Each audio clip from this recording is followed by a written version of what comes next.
Hello everyone, in this series of one stop solution for environment, we are going to complete ecology in one shot.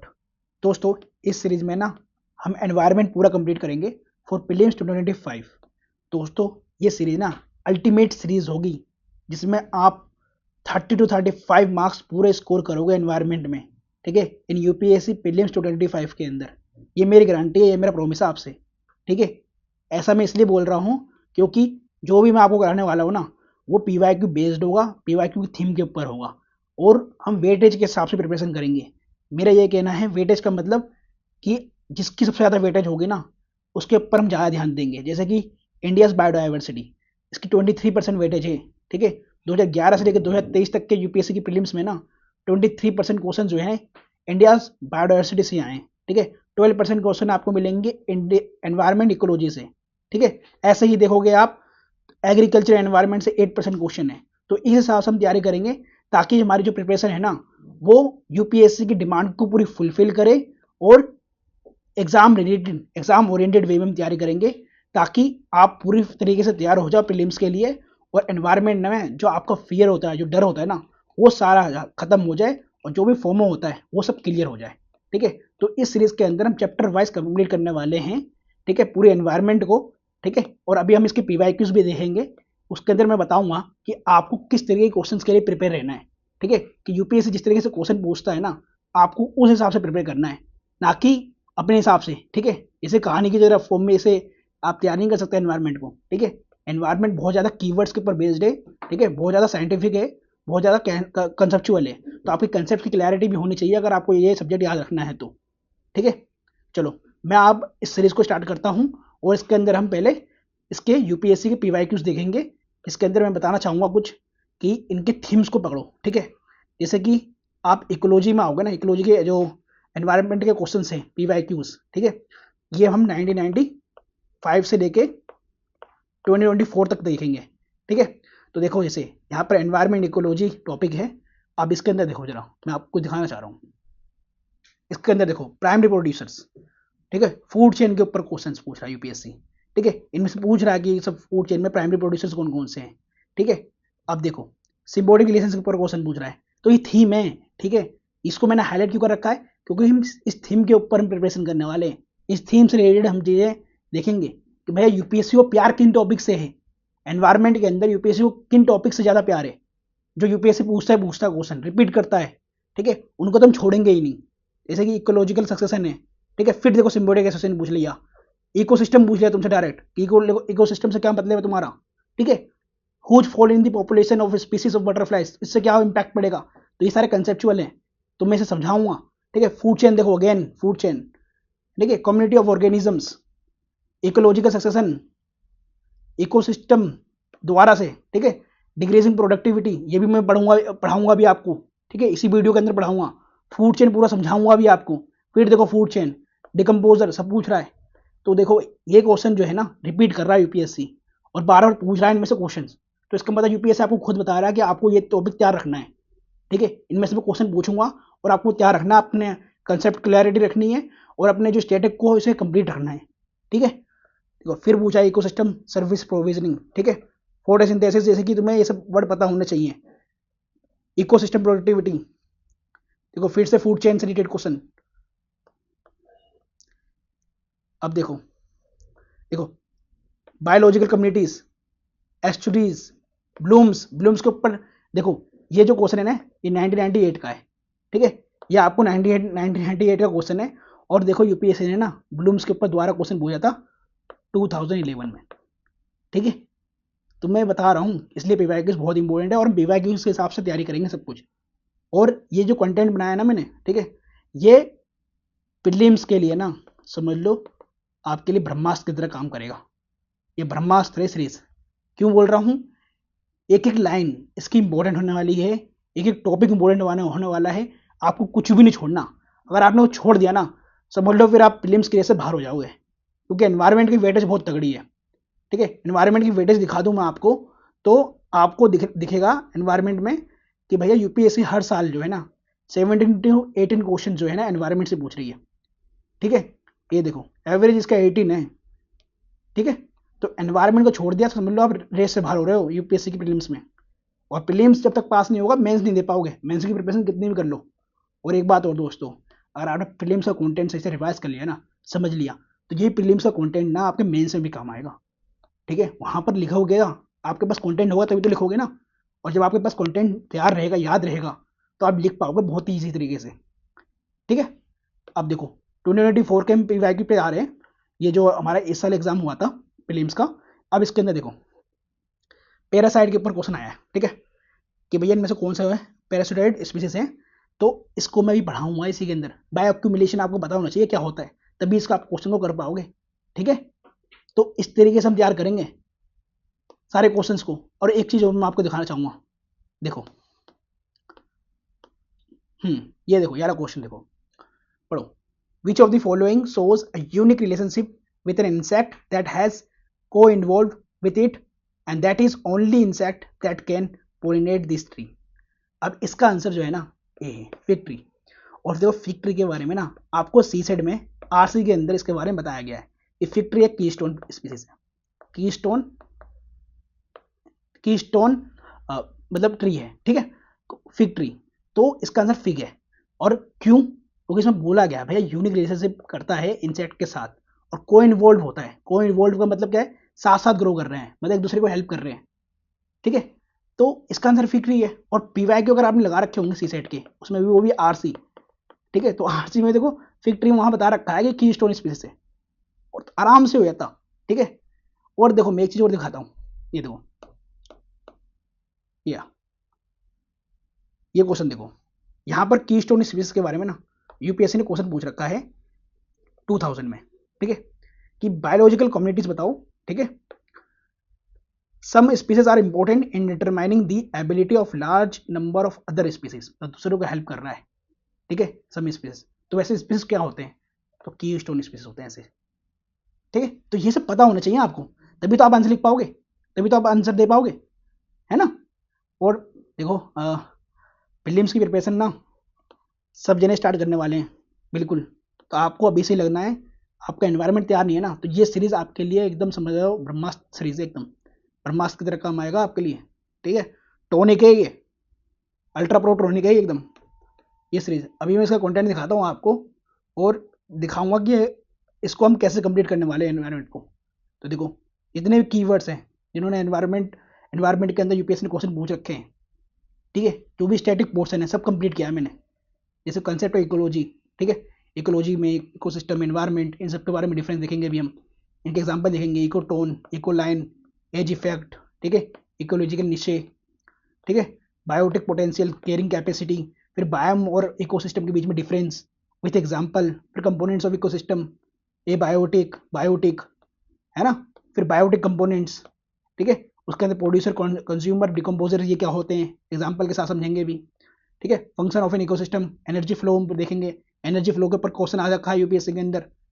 ठीक है, food chain के ऊपर तो question दबा के पूछता है यूपीएससी, अभी फूड चेन को समझेंगे पूरा सही अच्छी तरीके से। ठीक है, विद एग्जाम्पल समझेंगे ताकि आप भूलो ना। ठीक है, पॉपुलेशन समझेंगे अभी, बायोलॉजिकल कम्युनिटी समझेंगे अभी, बायो में भी मैंने बताया था अभी, बायोस्फीयर भी देखेंगे अभी, फूड वेब समझेंगे भैया फूड वेब क्या है। ठीक है, ये देखो इस डायग्राम से समझ में आ रहा होगा फूड वेब क्या है। ठीक है, तो ऐसे तरीके से हम पूरी एनवायरनमेंट इसी तरीके से कवर करेंगे और देखेंगे जितने भी इंपॉर्टेंट टॉपिक्स हैं उनके ऊपर पीवाईक्यूज भी लगाएंगे और एमसीक्यूज भी लगाएंगे और ऐसे करके पूरे एनवायरनमेंट को कंप्लीट करेंगे। चलो अब स्टार्ट करते हैं एनवायरनमेंट को। और होप कि आपको समझ में आ रहा होगा कि एनवायरनमेंट की कितनी इंपॉर्टेंस है और ये बिल्कुल भी आप नेगलेक्ट नहीं कर सकते अपनी प्रिपरेशन के लिए। ठीक है, इस पर पॉलिटी से भी ज़्यादा क्वेश्चन एनवायरनमेंट से आते हैं। ठीक है, तो इसका ध्यान रखना। पॉलिटी सीरीज करवाई है मैंने इजी ट्रिक्स के साथ, तो जिन्होंने नहीं देखी होगा ना जाके देख लेना। चलो अब स्टार्ट करते हैं। दोस्तों आपको ना अपने दिमाग में हमेशा एक बात रखनी है कि मैं जो भी पढ़ाऊंगा ना इस सीरीज के अंदर, ठीक है, उसके ऊपर या तो यूपीएससी क्वेश्चन पूछ चुकी है, ठीक है, प्रीलिम्स एग्जाम में, या तो उसके बहुत ज़्यादा हाई प्रोबेबिलिटी है कि उसके ऊपर क्वेश्चन आएगा। ठीक है, इसके अंदर ऐसा कुछ भी नहीं है जो इम्पोर्टेंट नहीं। ठीक है, तो इसके अंदर सब कुछ इंपॉर्टेंट है जो भी पढ़ाने वाला हूँ मैं, और जो भी पढ़ाऊंगा वो इंपॉर्टेंट ही होगा। ठीक है, इसलिए बोल रहा हूँ आपको कोई भी चीज़ स्किप नहीं करनी है। अब देखो इकोलॉजी, इकोसिस्टम, एनवायरनमेंट, इनके बीच में आपको डिफरेंस पता होना चाहिए और इनकी डेफिनेशन को पकड़ना पड़ेगा आपको, ठीक है। इनको डेफिनेशन को समझना पड़ेगा।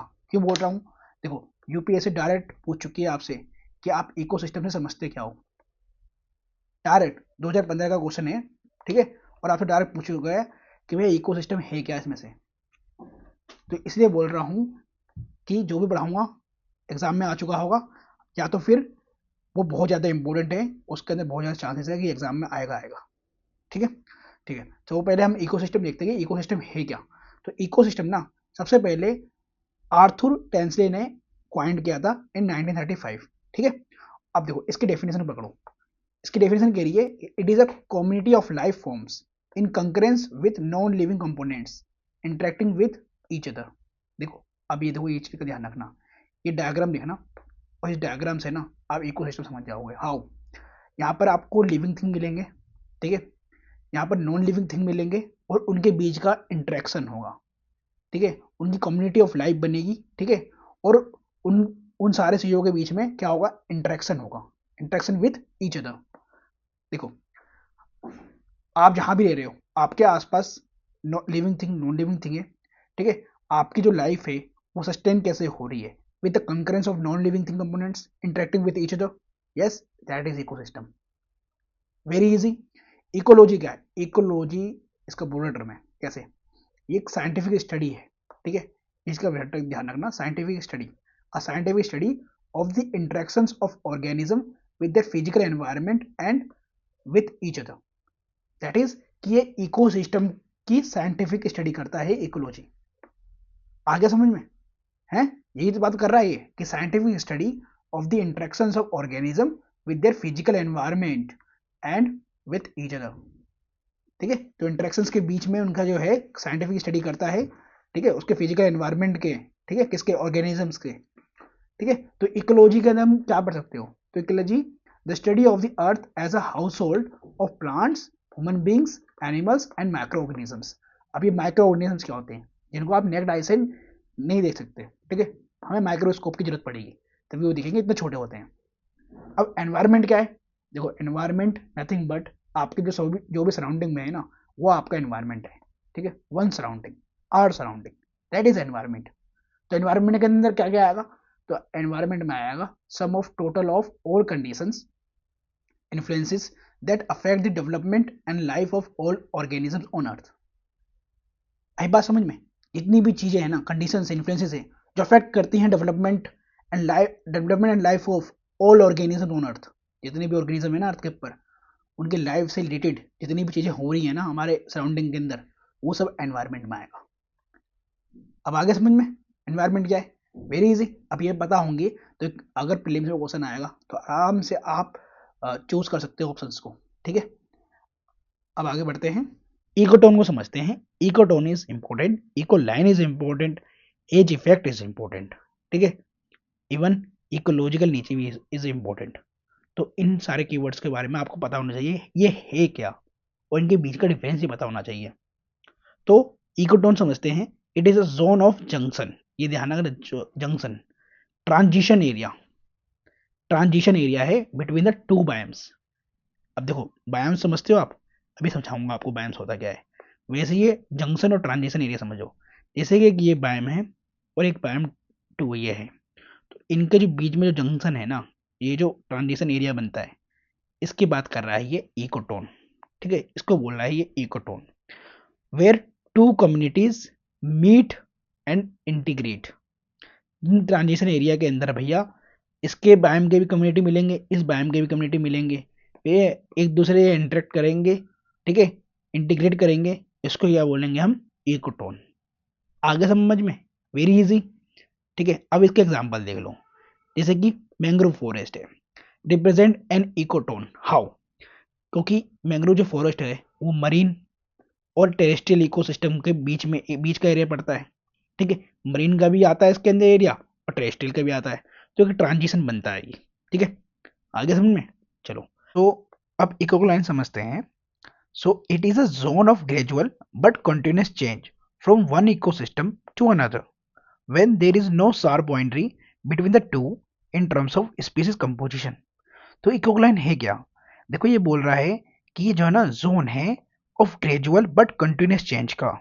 ठीक है, ग्रेजुअल मतलब स्लो प्रोसेस होगा, बट चेंजिंग इसके अंदर कंटिन्यूस होगी। ठीक है, जब हम एक इकोसिस्टम से दूसरे इकोसिस्टम में जाते हैं, बट यहाँ पर कोई बाउंड्री नहीं है। ठीक है, कोई ऐसी बाउंड्री नहीं है जहां पर आप दो स्पीसीज के बीच में बता सको, ठीक है, डिफरेंस, उनकी कंपोजिशन के बारे में डिफरेंस दे सको। ठीक है, ये होता है इकोक्लाइन। ठीक है, सिंपल था, इजी था, समझ में आ गया आपको? ठीक है, नहीं आया होगा तो आप कमेंट बॉक्स में मेरे से पूछ सकते हो। ठीक है, मैं आपको समझा दूंगा। ठीक है, वैसे इसके अंदर हमें कोई ज़्यादा मास्टरी नहीं करनी, प्रीलिम्स के हिसाब से तैयारी करनी है हमें, और प्रीलिम्स के अकॉर्डिंग आपको इसके बारे में, इसके डेफिनेशंस के बारे में पता होना चाहिए, और इसके एग्जांपल्स। ठीक है, कि भैया कि ये ऐसा जोन है, ठीक है, जहां पर कोई बाउंड्री नहीं है बिटवीन द स्पीसीज। ठीक है, स्पीसीज कंपोजिशन के बीच में कोई बाउंड्री ही नहीं है। ठीक है, आप एक इकोसिस्टम से दूसरे इकोसिस्टम में जाओगे, बट आपको ऐसी कोई बाउंड्री नहीं मिलेगी जो आपको मिलता है इकोटोन के अंदर। ठीक है, ये जोन ऑफ जंक्शन है, transition area between the to biomes. ठीक है, और यहाँ पर क्या है, दोनों बायोम्स के एनिमल्स या फिर ऑर्गेनिज्म आकर मिलते हैं, ठीक है, इंटरेक्ट करते हैं, दैट इज इकोटोन। ये इको लाइन में कोई बाउंड्री नहीं है। ठीक है, चलो अब एज इफेक्ट समझते हैं। ठीक है, इंपॉर्टेंट है और आपको पता होना चाहिए, यूपीएससी में डायरेक्ट क्वेश्चन आ सकता है एज इफेक्ट के ऊपर। ठीक है, अब देखो एज इफेक्ट क्या होता है। तो edge effect refers to the changes in population. पहली बात तो ये कीवर्ड जो है ना माइंड में डाल लो कि edge effect nothing but changes in population. ठीक है, अभी पॉपुलेशन की कीवर्ड के ऊपर और डेफिनेशन के ऊपर भी जाएंगे आगे हम। ठीक है, community structures that occur at the boundary of two habitat. अब देखो two habitats that is ecotone की बात कर रहा है। कौन सी बाउंड्री? दो हैबिटेट की बाउंड्री, उसको हम इकोटोन बोलते हैं, अभी हमने ऊपर पढ़ा। ठीक है, where sometimes the number of species and population density of some of the species in the ecotone is much greater than the other community. That means क्या बोल रहा है ये कि भैया कि आपने अभी इकोटोन पढ़ा, ठीक है, अब उस इकोटोन वाले एरिया के अंदर ना ऐसा हो सकता है कि कुछ स्पीसीज हैं, उनकी पॉपुलेशन जो है ना अदर स्पीसीज से बहुत ज़्यादा है। तो इसका मतलब क्या है, उनके पास एक एज है। ठीक है, एज का मतलब उनकी पॉपुलेशन ज़्यादा है। ठीक है, उनकी पॉपुलेशन ज़्यादा है, उनके पास एज है, दैट इज एज इफेक्ट, कि उस बायोम में, ठीक है, उस एरिया के अंदर एक एक एनिमल या फिर एक ऑर्गेनिज्म, ठीक है, एक स्पीसीज ऐसी है जो डोमिनेट कर रही है बाकी बाकी ऑर्गेनिजम्स के। ठीक है, ठीक है, वो डोमिनेट कर रही है और डोमिनेट पोजीशन पे है क्योंकि उनकी पॉपुलेशन ज़्यादा है, वो ग्रो जल्दी कर रहे हैं। ठीक है, दैट इज क्या, एज इफेक्ट। अब देखो एज इफेक्ट में ना आपको लाइफ के अंदर देता हूँ। अब ये सीरीज देख रहे हो आप, तो आपको भी एक एज मिल रही है बाकी लोगों से भी। ठीक है, आपके एनवायरनमेंट के अंदर ना आपका स्टैटिक पोर्शन रिवाइज हो रहा है, आप रिकॉल कर पा रहे हो, याद कर पा रहे हो, चीज़ों को समझ पा रहे हो, तो आपको भी एक एज मिल रहा है बाकी लोगों से। तो बाकी लोगों पर आप डिपेंड क्या करोगे, डोमिनेट करोगे। ठीक है, एग्जाम के अंदर जब आपके आपके एनवायरनमेंट के क्वेश्चन सही जाएंगे और एनवायरनमेंट का सारा फियर फॉर्म खत्म हो जाएगा, डर खत्म हो जाएगा इस सीरीज के बाद, तो आपको भी एक एज ही मिलेगा, दैट इज एज इफेक्ट। ठीक है, आप ऐसे कभी करके कभी भूलोगे नहीं। ठीक है, अब देखो इकोलॉजिकल नीचे। अब देखो बहुत सारे बच्चे ना नीचे समझते होंगे कि ये नीचे होता क्या है। ठीक है, क्योंकि नीचे नीचे हम वर्ड जो है ना ये यूज करते रहते हैं। तो नीचे refers to unique functional role और and position of a species in its habitat और इकोसिस्टम। दैट मीन्स अभी हमने पढ़ा था कि भैया इकोसिस्टम होता है जहाँ पर living thing non living thing, ठीक है, इंटरेक्ट करते हैं, ठीक है, इन द सराउंडिंग, तो वो होता है इकोसिस्टम। ठीक है, या फिर हैबिटेट बोल दो, जहाँ पर ऑर्गेनिजम्स या फिर नॉन लिविंग थिंग्स और लिविंग थिंग्स रहते हैं, दैट इज हैबिटेट, उनका हैबिटेट, उनका घर होता है वो। तो ये क्या करता है, नीचे रेफर करता है उनके यूनिक फंक्शन रोल को, कि भैया उनका कोई यूनिक फंक्शन रोल होता है उस हैबिटेट के अंदर, उस इकोसिस्टम के अंदर। ठीक है, उनका कोई पोजीशन होता है स्पीसीज का।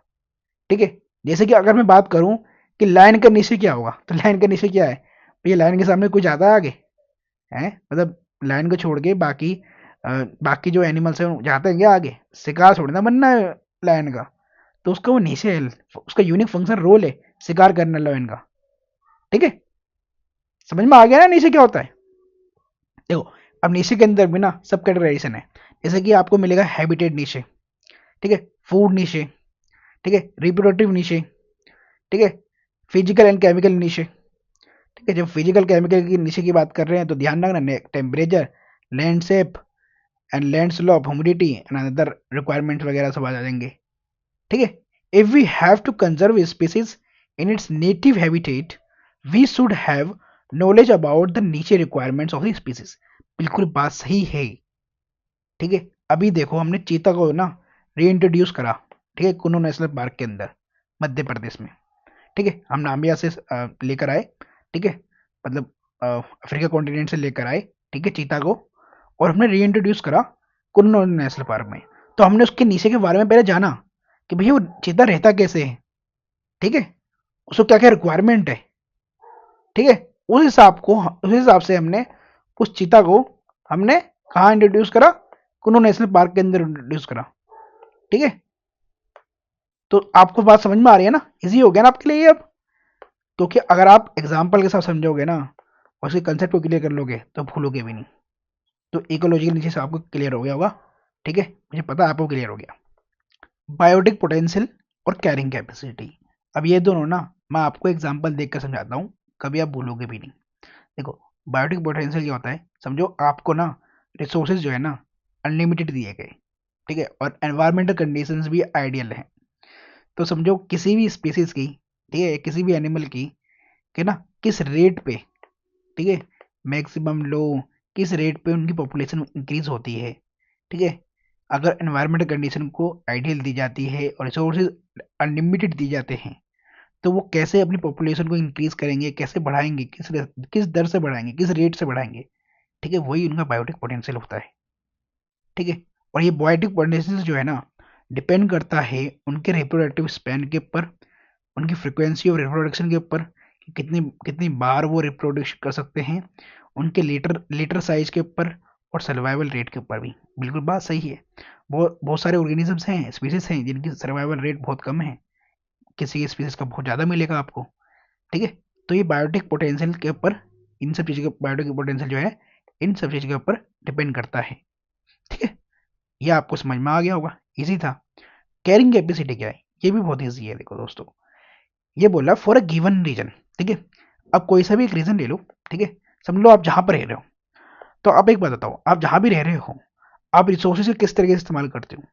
आप रिसोर्सेज का इस्तेमाल करते हो सस्टेनेबल वे में, ठीक है, कि ताकि आपके जो परिवार में है उनको भी यूज, वो भी यूज कर पाए, बाकी लोग भी यूज कर पाए, ठीक है, और वो जो रिसोर्सेज हैं वो डिग्रेड ना हो, डिप्लीट ना हो, ठीक है।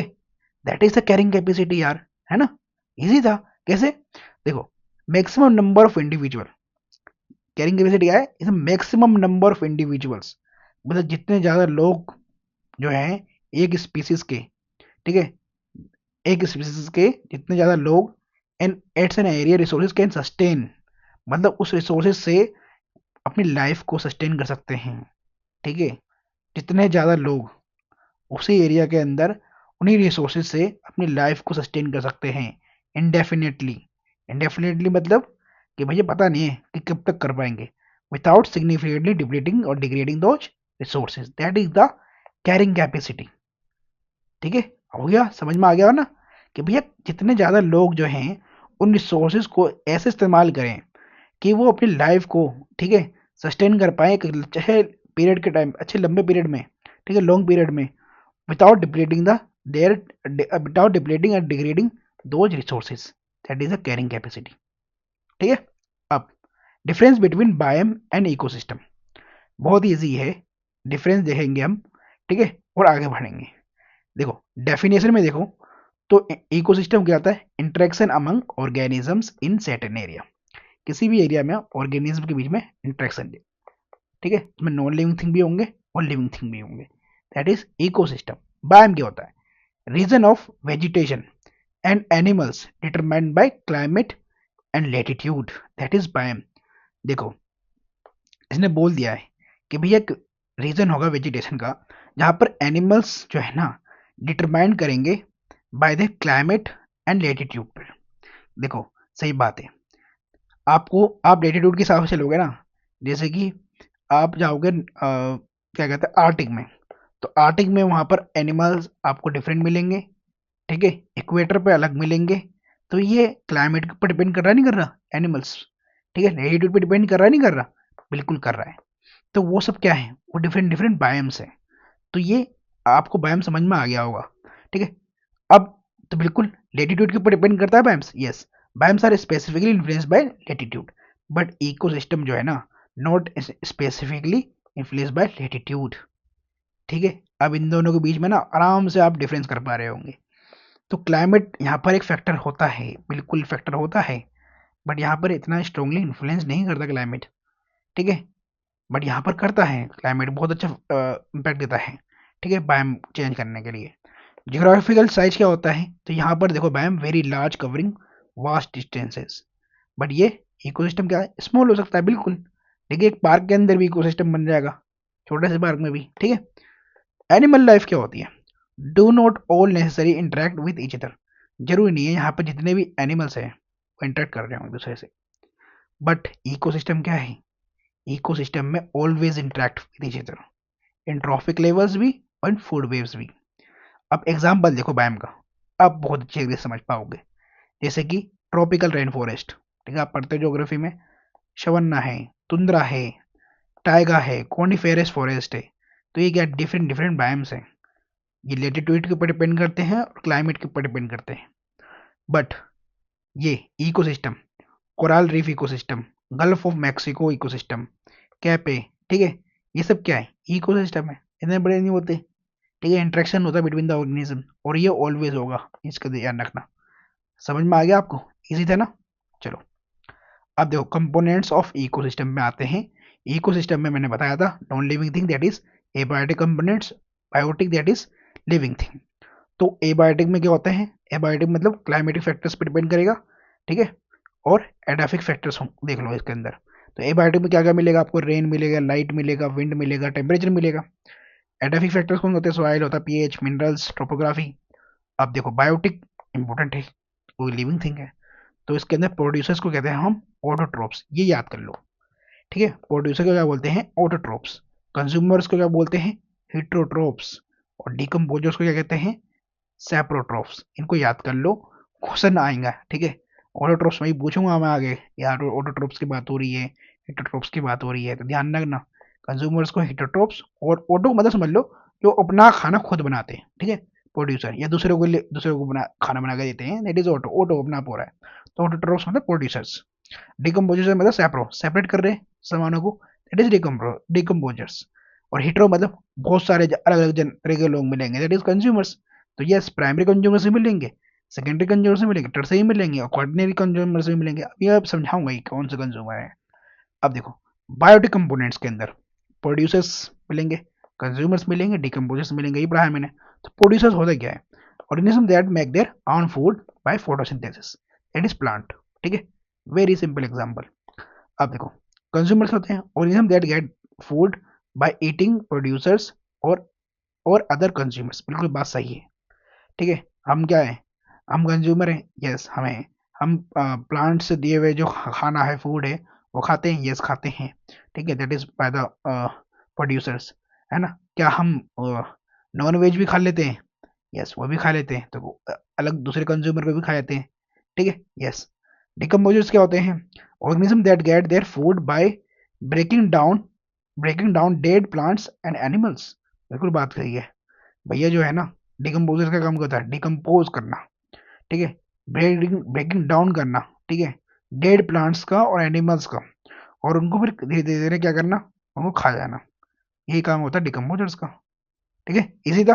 कंज्यूमर में हमने पढ़ लिया, प्राइमरी होते हैं, सेकेंडरी होते हैं, टर्सरी होते हैं, ओमनीवर, अच्छा टर्सरी मतलब वो जो क्वार्टनरी पढ़ता है हमने, ओमनीवरस होता है वो दोनों खाने वाला, ठीक है, प्लांट्स भी और एनिमल्स भी, ठीक है, इजी था, सिंपल था। चलो आगे बढ़ते हैं।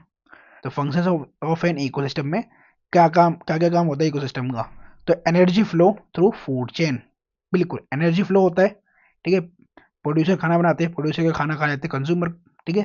फिर कंज्यूमर के अंदर भी secondary consumer, tertiary consumer, primary consumer मिलेंगे, तो वो एक दूसरे को खाते रहते हैं, ठीक है। तो एनर्जी फ्लो हो रहा है, ठीक है, through food chain. Nutrient cycling, ये इंपॉर्टेंट है, इस पे क्वेश्चन बनेगा। ठीक है, न्यूट्रिएंट साइकिलिंग मतलब बायोजियोकेमिकल साइकिल्स बनते हैं, जैसे नाइट्रोजन साइकिल बनेगा, कार्बन साइकिल बनेगा, ऑक्सीजन साइकिल बनेगा। ठीक है, तो ऐसे न्यूट्रिएंट साइकिल बनेंगे। ठीक है, इकोलॉजिकल सक्सेशन और इकोसिस्टम डेवलपमेंट। ठीक है, इकोसिस्टम डेवलपमेंट समझ रहे होगे कि भैया इकोसिस्टम एक दूसरे इकोसिस्टम में जा रहा है। ठीक है, डेवलप हो रहा है इकोसिस्टम। और इकोसिस्टम का फंक्शन चौथा क्या है, ये है होम्योस्टासी और फीडबैक कंट्रोल मैकेनिज्म। बिल्कुल सही बात है भाई, जब ये सब करोगे तो बताएगा ना भैया, एक मैकेनिज्म तो बनाओ ऐसा जो बताए ये भाई फंक्शन कर रहा है नहीं कर रहा है, इसे फीडबैक कंट्रोल मैकेनिज्म होना चाहिए नहीं होना चाहिए। यस, होना चाहिए। तो एनर्जी फ्लो इन इकोसिस्टम में क्या करें, हम समझते हैं इस चीज को, that is ecosystem is maintained by cycling energy and nutrients obtained from different external sources with sun being a primary source of energy of all ecosystem on earth। बिल्कुल बात सही है भैया, सन ना हो ना तो अर्थ पे लाइफ एग्जिस्ट हो ही नहीं सकती। हाउ भैया, प्लांट कैसे ग्रो करेंगे? ठीक है, क्योंकि प्लांट तो भैया अपना फूड जो है खाना बनाते हैं, वो वो बनाते हैं सन से जो मिल रही एनर्जी है, टू है ना, थ्रू फोटोसिंथेसिस। ठीक है, फोटोसिंथेसिस के थ्रू वो अपना फूड बनाते हैं, ग्लूकोज बनाते हैं। ठीक है, वो वही खाना खाते हैं। तो होता क्या है, वो ये होता है फोटोसिंथेटिकली एक्टिव रेडिएशन मिलते हैं उनको। ठीक है, ये क्या होता है, the amount of light available for photosynthesis. ध्यान रखो, ये थोड़ा जो है डाटा आपके काम आएगा। Plants capture only 2 to 10% of the PAR। ठीक है, फोटोसिंथेटिकली एक्टिव रेडिएशन, मतलब जितना भी रेडिएशन आ रहा होता है ना सन से, तो प्लांट जो है ना उसका 2 से लेकर 10% तक ही कैप्चर कर पाते हैं। And this small amount of energy sustain the entire living world. देख लो भाई, इतने से मोल एनर्जी से जो हमें सन से मिल रहा है, यही पूरे पूरी लाइफ को एग्जिस्ट कर रहा है अर्थ के ऊपर। अच्छा, ट्रॉफिक साइकिल क्या होता है, ये समझ लो, ये इंपॉर्टेंट है। और ट्रॉफिक साइकिल के ऊपर क्वेश्चन बने हैं। ठीक है, प्रीलिम्स में है question. So trophic cycle of an organism is a position it occupies in food chain. देखो, अब मैं इसको सिंपल समझा देता हूँ, इतना कुछ पढ़ने की जरूरत नहीं है। देखो, ट्रॉफिक लेवल बन जाती है। ठीक है, हाउ कि भैया देखो, प्रोड्यूसर होते हैं, that is first trophic level, जहाँ पर प्लांट्स होता है। ठीक है, इसके अंदर मैं एग्जांपल दे दूं, माइक्रो ऑर्गेनिज्म के अंदर तो फोटोप्लैंक्टन होते हैं, ग्रास होते हैं, ट्रीज होते हैं। ठीक है, सेकेंड ट्रॉफिक लेवल के होते हैं भाई, जो इनको खाते हैं, इनको फीड करते हैं, वो है जू प्लैंक्टन। ठीक है, प्रीलिम्स में क्वेश्चन भी है इसके ऊपर। जू प्लैंक्टन होते हैं सेकेंडरी। ठीक है, तो सेकेंड ट्रॉफिक लेवल पे आ गई है, ये हार्बीवोरस हो गए, जो घास वास खाएंगे। ठीक है, जो फोटो प्लैंक्टन को खाएंगे वो जू प्लैंक्टन हो गए। ठीक है, काऊ घास को खा लेगा। ठीक है, अब थर्ड ट्रॉपिक लेवल पे कौन मिलेगा, तो कार्निवोरस मिलेंगे, जैसे बर्ड्स हो गया, फिशिस हो गया, है ना, वुल्फ हो गया। फोर्थ पे कौन मिलेगा, तो टॉप कार्निवोरस मिलेंगे, जैसे मैन हो गया, लायन हो गया। ठीक है, ये कंज्यूमर को भी खा जाते हैं। तो ये आ गया हमारा फोर्थ ट्रॉफिक लेवल। ठीक है, इनको टर्सरी कंज्यूमर ही बोल रहे हैं। था ना इजी, समझ में आ गया ना? अब देखो, ये हमने समझ लिया है, ये बात वही लिखी हुई है जो भी हमने समझाई आपको।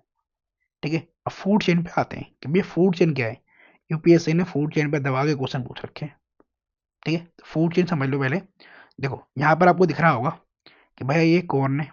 ठीक है, भुट्टा है, भुट्टे को कौन खाएगा, रेट खाता है। ठीक है, तो एनर्जी फ्लो हो रही है, यस फ्लो हो रही है। ठीक है, और रेट को कौन खा लेगा, आउल खा लेगा, तो इसकी एनर्जी इसको फ्लो हो गई, भैया इसको भी तो खाना चाहिए। ठीक है, फूड चाहिए सर्वाइवल के लिए, तो ये इसको खा लेगा। दैट इज ये 3 लिंक्ड फूड चेन है। अब देखो, 4 लिंक्ड फूड चेन भी समझ लो। देखो, कैरेट है, कैरेट को मतलब ये गाजर का है, इसको रेबिट खाता है, यस। रेबिट को फॉक्स खा लेगा, यस खा लेगा, कार्निवोरस है। और फॉक्स को लायन खा लेगा, ये भी कार्निवोरस है और टॉप कार्निवोरस है। तो ये क्या है, ये भी फूड चेन है भैया। यहाँ से खाना बना प्रोड्यूसर से, प्रोड्यूसर को खा लिया कंज्यूमर ने। ठीक है, प्राइमरी कंज्यूमर ने, उसको खा लिया सेकेंडरी कंज्यूमर ने, और सेकेंडरी कंज्यूमर वाले खा लिया टर्सरी कंज्यूमर वाले ने, दैट इज लायन ने। ठीक है, समझ में आ गया? चलो, तो इसकी एक डेफिनेशन भी समझ लेते हो, क्योंकि भैया अब तो यूपीएससी डेफिनेशन पूछ लेती है डायरेक्ट। तो फूड चेन क्या है, तो order of living organism in a community in which one organism consumes other and is itself consumed by another organism to transfer energy is called food chain। ये समझा दिया मैंने आपको। ठीक है, चलो अब देखो एक 5 लिंक फूड चेन में समझ लो, 4 लिंक समझ गए ना, 5 लिंक समझ लो। ये ग्रास है, ग्रास को ग्रास होपर खा लेगा, ठीक है, ये ठीक है, और ग्रास होपर को फ्रॉग खा लेगा। फ्रॉग को कौन खा सकता है, तो पाइथन सांप खा लेगा। और सांप को कौन खा सकता है, ईगल खा सकता है ना। ये भी तो फूड चेन बन रही है, ठीक है, एक चेन बनती जा रही है, ठीक है, और एनर्जी फ्लो हो रहा है इसके अंदर, ठीक है। तो ग्रास जो है आता कहाँ से, तो बिगन्स विद द ऑटोट्रोप्स, फिर एनर्जी रिक्वायर ये ना, हाँ ठीक है, हार्बीवोर से बचा जाता है, फिर कार्निवोर से बचा जाता है, फिर ओमनीवोर्स पे खा सकते हैं इसको, ठीक है। अब डेट्रिटल फूड चेन क्या बनती है, ठीक है, डेट्रिटल को बता डिकम्पोजर ही को बोल रहा है ये। तो ये डेड ऑर्गेनिक मैटर से निकलता है ये, ठीक है। जैसे ये इसके अंदर फूड चेन बन रही है, ऐसे इनके अंदर ही बनेगा। और इनके ऊपर पी वाईगो ने वो यूपीएससी क्वेश्चन पूछ चुकी है, ठीक है। तो इसका ध्यान रखना डिकम्पोजर के ऊपर, ठीक है। डिकम्पोजर हो तो क्या है, ठीक है, इनके एग्जाम्पल देख लो, ऐसे बैक्टीरिया फंगाई होता है, ठीक है। तो इस चीज को ध्यान रखना आप। अब ये डायग्राम देखकर ना आपको इजीली समझ में आ रहा होगा फूड वेब है क्या। अभी मैंने आपको फूड चेन समझाया था, ठीक है। फूड चेन में क्या था कि भैया जैसे कि ये कौन है, इस कौन को कौन खाता है, रेट खाता है, रेट को कौन खाता है, सांप खाता है, सांप को कौन खाता है, ईगल खा लेता है, ठीक है। तो एक था फूड चेन। तो फूड वेब क्या है, तो फूड वेब में दिख रहा होगा आपको डिफरेंट डिफरेंट फूड चेन है, ठीक है। इनके बीच में इंटरेक्शन है, ये इंटरलिंक्ड है, दैट इज फूड वेब, ठीक है। अब इसकी डेफिनेशन में देखते हैं। तो food web can be defined as a network of interconnected, देखो यहाँ लिखा भी है कि network of interconnected food chains, अभी मैंने आपको समझाया था कि नेटवर्क होता है ये, ठीक है, उनके बीच में कनेक्शन होता है फूड चेन्स का, ठीक है। To form a number of feeding relationships amongst different organisms of a biotic community, biotic मतलब लिविंग थिंग, ठीक है। तो बायोटिक कम्युनिटीज के अंदर डिफरेंट डिफरेंट ऑर्गेनिजम्स के बीच में जो इंटरकनेक्टेड होगा उनका जो फीडिंग रिलेशनशिप है, फीडिंग मतलब एक दूसरे को खाना, ठीक है। तो ये डिफरेंट डिफरेंट फूड चेन्स मिलकर एक फूड वेब बनाते हैं, ठीक है। इनका नया नेटवर्क है फूड चेन्स का, ये मिलकर क्या बनाएंगे, फूड वेब बनाएंगे। अब कभी नहीं भूलने वाला आप इसको, और डायग्राम भी आपने देख लिया, ठीक है। फूड वेब और फूड चेन का डिफरेंस आपको इतना ही समझना है, ठीक है। आप फूड वेब समझ गए, फूड चेन समझ गए। अब देखो इंपॉर्टेंट क्या है, 10% रूल, ये इंपॉर्टेंट है। क्यों इंपॉर्टेंट है, क्योंकि ये जो है ना, अभी आप pyramid of biomass, pyramid of numbers, ये सब पढ़ोगे, पैरामिड ऑफ एनर्जी, ठीक है। तो इस एनर्जी लेवल के अंदर ही ना आप ये पढ़ोगे कि भैया हर ट्रॉफिक लेवल में ना, जैसे ही आप लोअर ट्रॉफिक लेवल में जाओगे, ठीक है, तो जो एनर्जी है ना, एनर्जी का फ्लो है, ठीक है, वो 10% ही जाएगा दूसरे ट्रॉफिक लेवल में, ठीक है। तो इसको समझ लो, the number of trophic levels in the grazing food chain is restricted as the transfer of energy follows 10% law, ठीक है। तो 10% लो है ये, only 10% of the energy is transfer to each trophic level from lower trophic level, ठीक है। आगे बात समझ में, भैया जो एनर्जी है ना, वो लोअर ट्रॉफिक लेवल से 10% जाएगी सेकेंड वाले में, थर्ड वाले में उसका 10% और फोर्थ वाले में उसका 10%, ऐसे करके एनर्जी फ्लो होगा, दैट इज 10% रूल। इसको अभी आगे समझाऊंगा अभी मैं।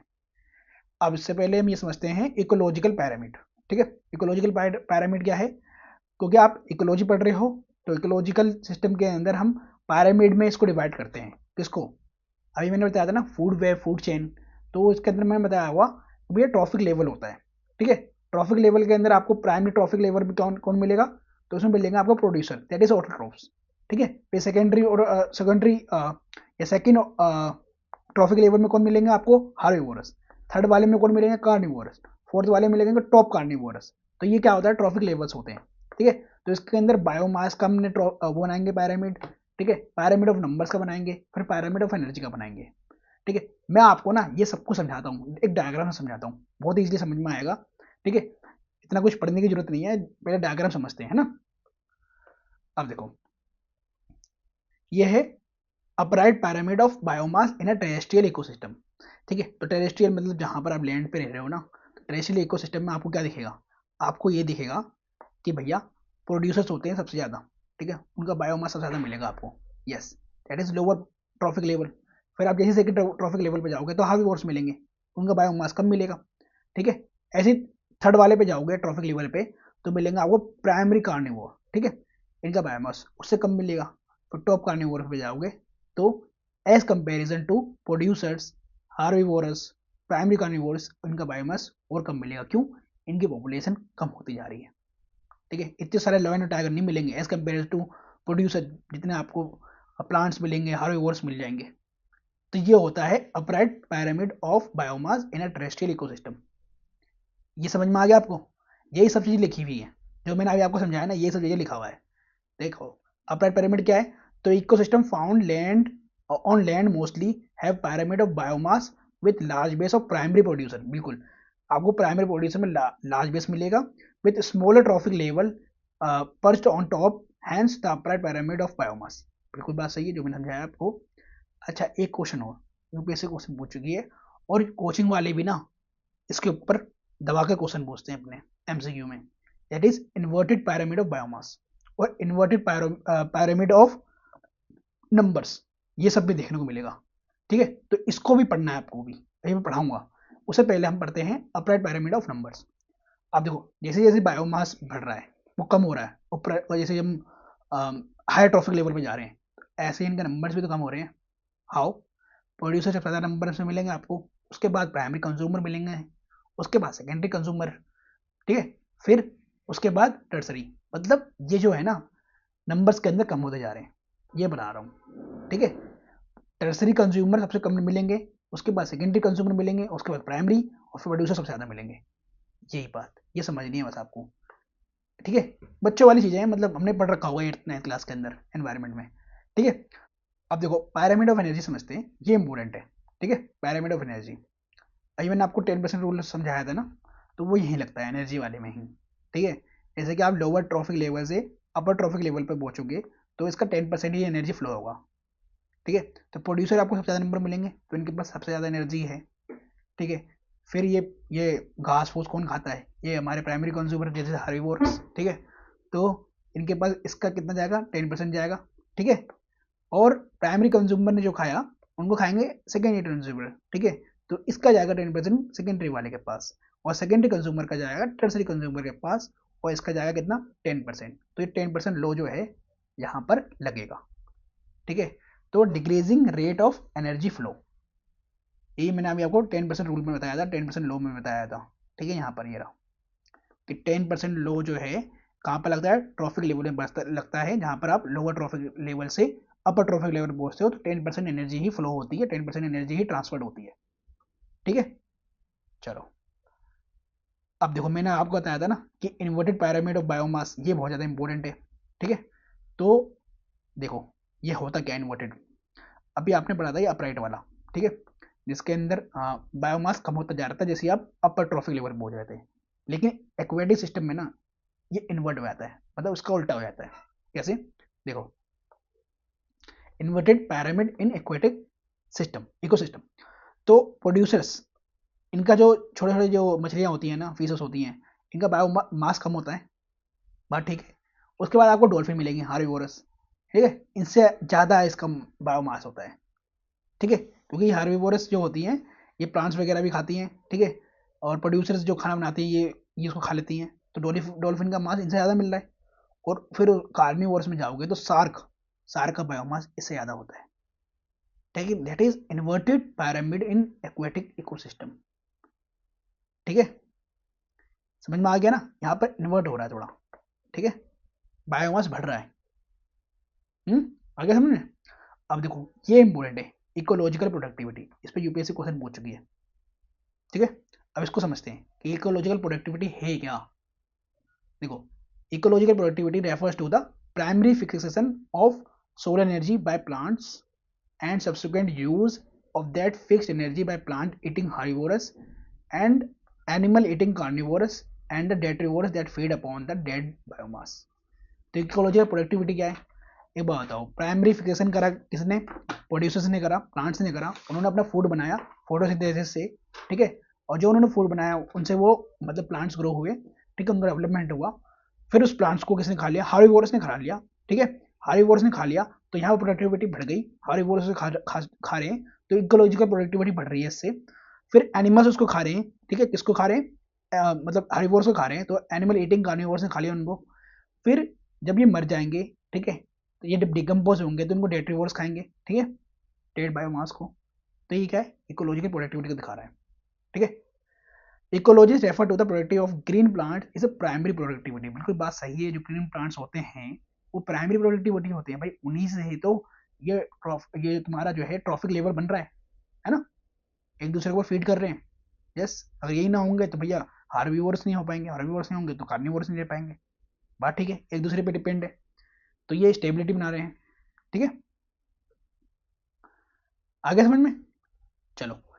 तो ये जो है ना different productivity of various ecosystem, जैसे because of differences in the availabilities in solar radiation, water and nutrients, world ecosystem differently greatly in their ecological productivity. बिल्कुल बात सही है, प्रोडक्टिविटी आपको सबसे ज़्यादा कहाँ मिलेगी, जहाँ पर सनलाइट अच्छी हो, जहाँ वाटर अवेलेबिलिटी हो, जहाँ पर न्यूट्रिएंट्स हो, वहाँ पर प्रोडक्टिविटी तुम्हें ज़्यादा मिलेगी, वहाँ पर प्लांट ज़्यादा ग्रो होंगे। बिल्कुल बात ठीक है, जैसे कि इंडिया के अंदर है। ठीक है, एग्रीकल्चर कंड्यूसिव एनवायरनमेंट मिलेगा आपको। ठीक है, फॉरेस्ट मिल जाएंगे आपको, क्योंकि इक्वेटर के पास है ना, तो यहाँ पर हमारे को सनलाइट अच्छा मिलता है, वाटर एबिलिटी है, न्यूट्रिएंट्स है सॉइल के अंदर, तो यहाँ पर इकोलॉजिकल प्रोडक्टिविटी ज़्यादा मिलेगी। बट कंपेयर कर लो आर्टिक, आर्टिक में चले जाओ, बर्फ़ वाला एरिया है, पूरा कोल्ड एरिया है, तो वहाँ पर सनलाइट नहीं मिलेगा, वहाँ पर सनलाइट नहीं मिलेगा तो वाटर भी नहीं है वहाँ पर इतना, ना न्यूट्रिएंट्स मिलेंगे, तो वहाँ पर इकोलॉजिकल प्रोडक्टिविटी कम मिलेगी। ठीक है, तो डिपेंड करता है किसके ऊपर, वाटर, सोलर रेडिएशन, न्यूट्रिएंट्स के ऊपर डिपेंड करता है इकोलॉजिकल प्रोडक्टिविटी। ठीक है, आगे समझ में, चलो आगे बढ़ते हैं। एक बात और दोस्तों, इसके ऊपर तो यूपीएससी दबाकर क्वेश्चन पूछ चुकी है। ठीक है, जिन्होंने कम से कम पीवाई को लगा रखे होंगे ना एनवायरनमेंट के, या फिर लास्ट के 10 ईयर्स, उन्होंने ये क्वेश्चन को कितनी बार देखा होगा। ठीक है, ऑर्डर ऑफ प्रोडक्टिविटी, इसको याद कर लो, इसको स्क्रीनशॉट लो और उसको यहीं समझ लो। ठीक है, बाकी तो मैं समझा ही रहा हूँ आपको। सबसे ज़्यादा प्रोडक्टिविटी कहाँ मिलेगी, आप खुद बताओ। जहाँ पर अच्छी खासी वर्षा हो रही है, रेनफॉल हो रहा है, रेनफॉल हो रहा है तो वाटर अवेलेबिलिटी हो रही है, सनलाइट है वहाँ पर, it is tropical rain forest, सबसे ज़्यादा प्रोडक्टिविटी मिलेगी। ठीक है, उसके बाद स्वैम्स एंड मार्सेस, ठीक है, वाटर अवेलेबिलिटी है, मार्सेस भी है, उसके बाद वहाँ मिलेगी एस्चुरीज, वहाँ वाटर एबिलिटी है वहाँ पर, तो वहाँ पर मिलेगी आपको, क्या कहते हैं, लैंड भी है वहाँ पर एस्चुरीज के पास, तो वहाँ पर प्रोडक्टिविटी ज़्यादा मिलेगी। उसके बाद टेम्परेट फॉरेस्ट। ठीक है, तो ये चारों याद हो गए आपको हैं।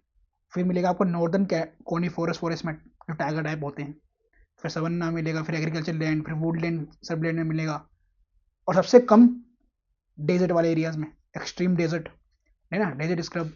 देखो ओपन ओशियन, ओपन ओशियंस की प्रोडक्टिविटी कम है, क्योंकि भैया वहाँ पर सिर्फ वाटर ही तो है, वहाँ प्लांट कैसे ग्रो करेंगे, हैं, लैंड नहीं है ना वहाँ पर, अंदर की तरफ होता होगा वाटर के अंदर में, इनसाइड वाटर, लेकिन उतनी वेजिटेशन तो नहीं होगी ना जितना लैंड पे हो जाएगा।